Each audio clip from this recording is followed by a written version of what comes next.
এই মুহূর্তে আন্তর্জাতিক অপরাধ ট্রাইব্যুনালে আছেন স্পেশাল করেসপন্ডেন্ট হাসান জাবেদ। সরাসরি যাচ্ছি তার কাছে।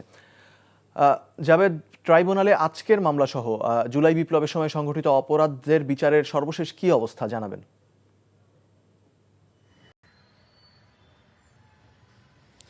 মুশফিক, আজকে আন্তর্জাতিক অপরাধ ট্রাইব্যুনালে দুটি মামলার বিচার প্রক্রিয়া চলবে। এখনও কিন্তু ট্রাইব্যুনাল বসেনি।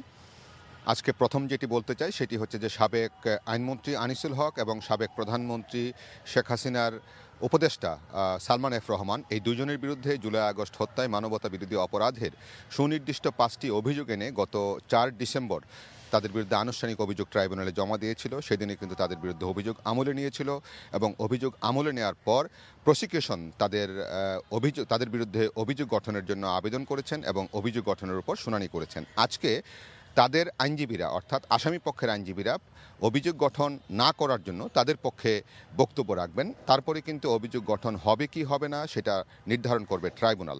তাদের বিরুদ্ধে সুনির্দিষ্ট অভিযোগগুলোর মধ্যে অন্যতম হচ্ছে জুলাই আগস্টে তারা উস্কানি দিয়েছেন এবং আইনমন্ত্রী হিসাবে আনিসুল হক তিনি সে সময় 286টি মামলা করেছিলেন এবং 4 লাখ ছাত্র জনতাকে এই মামলায় গ্রেফতার করা হয়েছিল বিভিন্ন সময়, বা তারা পরে বেরো হন।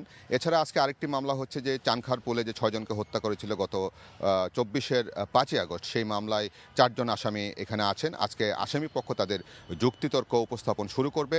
রাষ্ট্রপক্ষ তাদের যুক্তিতর্ক উপস্থাপন শেষ করে তাদেরকে সর্বোচ্চ শাস্তি দাবি করেছে। এই মামলায় 8 জন আসামি, সাবেক ডিএমপি কমিশনার হাবিবুর রহমান সহ 4 জন পলাতক আছেন আর 4 জন গ্রেফতার আছেন।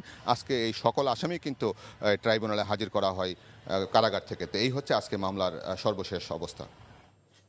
এতক্ষণ জানছিলাম জুলাই বিপ্লবের সময় সংঘটিত অপরাধের বিচারের খবর।